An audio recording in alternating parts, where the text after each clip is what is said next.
Voilà, je suis avec Jean-Charles Perrin. Alors, ma question est toute simple. Franchement, qui aurait pensé qu'on pouvait organiser un trail à Paris?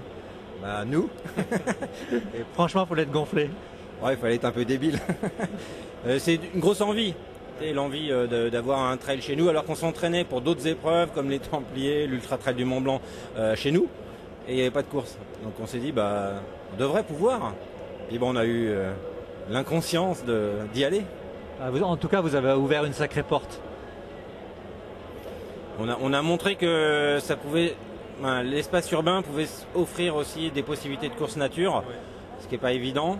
C'est vrai que Paris, l'Ouest parisien, c'est vraiment, il y a un beau terrain d'expression. C'est pas forcément possible partout, mais là, oui, il y avait la place, donc on l'a fait. Quelle est la grande difficulté pour organiser une épreuve comme celle-ci en région parisienne? La grande difficulté, parce que je présume qu'il y en a plusieurs. C'est la complexité des autorisations, Ouais, je pense c'est la multitude d'interlocuteurs. C'est que je pense qu'on doit être à 300 interlocuteurs qui doivent signer un papier à un moment ou un autre, 6 départements, la région, des communautés d'agglomération qui sont gros comme des départements ailleurs. Bon, mais l'avantage, en fait, on a porté le projet en disant voilà, on vous offre l'opportunité de vous associer à un truc qu'on a décidé de faire nous. Voilà, vous en profitez, c'est top. Vous en profitez pas, et ils en profitent. Donc, Finalement, la Tour Eiffel, c'est votre Mont Blanc? ouais. C'est comme, ouais. Vous avez d'autres trucs chez vous. Moi, j'ai des souvenirs olfactifs chez vous que j'arrive pas à retrouver chez moi. Mais ouais, on a un territoire de dingue. En fait, un patrimoine culturel qui est. C'est pas pour rien que Paris est la ville la plus visitée au monde. Et nous, on essaye par le trail de montrer que il y a ça. Donc, quand on peut mettre un bâtiment ou un site comme le domaine national de Saint-Cloud, qui est un musée à ciel ouvert, on en profite. Mais on a aussi des espaces verts. Et c'est vrai que les gens sont interpellés de la capacité qu'on a à être que dans du sentier pour arriver au cœur de Paris. Il faut également préciser que vous avez des distances plus courtes, qui restent longues, et dont certaines démarrent au château de Versailles. Alors c'est le 50 qui part du château de Versailles, le 30 qu'on a lancé l'année dernière part de l'observatoire de Meudon, on a le 18 qui part du domaine national de Saint-Cloud. Et les marches nordiques qui sont bien développées, on a fait une première chronométrée sur le parcours du 30, ça a plutôt bien fonctionné. Et puis des randos qui partent de tous les départements pour tout converger à Paris. Ouais, ça donne une accessibilité au-delà du 80 qui est quand même réservé à des malades comme nous, mais nous on aime bien être malades donc. Ah, c'est une bonne maladie. Hein. Bon, donc organisateur d'une très belle épreuve de trail, mais également coureur, surtout de trail. Majoritairement. Ouais, majoritairement, mais un peu de marathon quand même. Hein. Histoire de. Ça m'est arrivé. J'ai commencé en fait ma vraie longue distance quand moi j'ai décidé de préparer l'Ultra Trail du Mont Blanc, je courais pas. Donc je suis tombé amoureux de ce truc-là et dans mon plan de charge, après mon 10 km et puis un premier trail de 17 bornes, on m'a dit il faut faire un marathon, de toute façon t'en as 4 à faire d'un coup, donc si tu fais pas le premier... Donc j'ai fait Paris en 2006 pour la première fois et c'était une bonne expérience. Puis j'ai renouvelé après à quelques occasions, notamment dernière à New York avec ma femme, où on a fait un truc à deux, elle voulait passer sous les 5 heures, donc je l'ai accompagnée. Et c'est un vrai beau souvenir. Donc marathon, j'aime bien, mais je me suis jamais vraiment bien préparé. Mais j'aime bien dans un principe de sortie longue et puis d'ambiance. Parce que c'est vrai que les anglo-saxons, peut-être mieux qu'en France d'ailleurs, bon, mis à part des trucs un peu spécifiques comme le Médoc, je pense, ils ont vraiment cette culture de la performance quelle qu'elle soit. Et ça me plaît bien parce que je suis généralement plutôt à la fin que devant. Donc voilà. Le marathon, c'est ça. Quel est l'œil de l'organisateur de l'Écotrail sur ce marathon de Paris? Énorme barnum, une capacité d'attraction qui est surprenante. Et puis moi je regrette que le parcours soit pas plus parisien.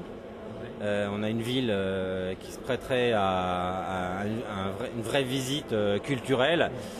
Bon, je connais les problèmes d'organisation, donc je sais que s'ils pouvaient faire autrement, ils le feraient. Mais ouais, moi, je suis bluffé de leur capacité à gérer une foule de malades comme ça et qui est exigeante, sachant que de mémoire, si ma culture est bonne, Paris, c'est un des marathons les plus rapides au monde.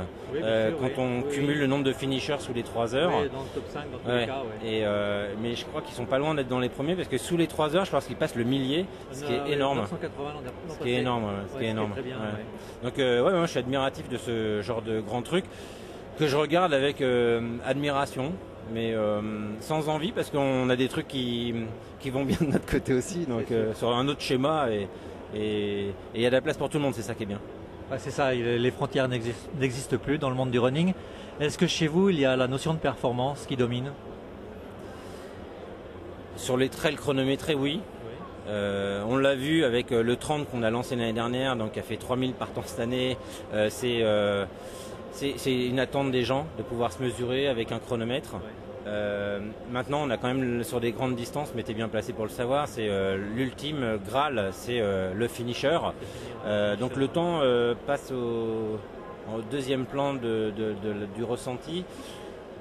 Mais on a beaucoup de gens qui font des marathons, qui viennent faire nos trails. Donc j'ai posé la question là cette année sur les gens de l'éco-trail. C'est surprenant de voir le nombre de gens qui préparent un marathon. Donc je pense qu'il y a du transfert, il y a des échanges. Et je pense que c'est pas parce qu'on vient de la route et qu'on passe au trail, et notamment le trail long, qu'on refait pas de la route. Je pense que c'est un mix et les gens ont besoin de diversité. Je pense que c'est ça qui est sympa. C'est-à-dire qu'on se nourrit des expériences de gauche et de droite. Et moi en tant que coureur, j'aime bien aller aussi sur la route. Parce que d'abord, en tant qu'organisateur, je vois des choses que je fais pas.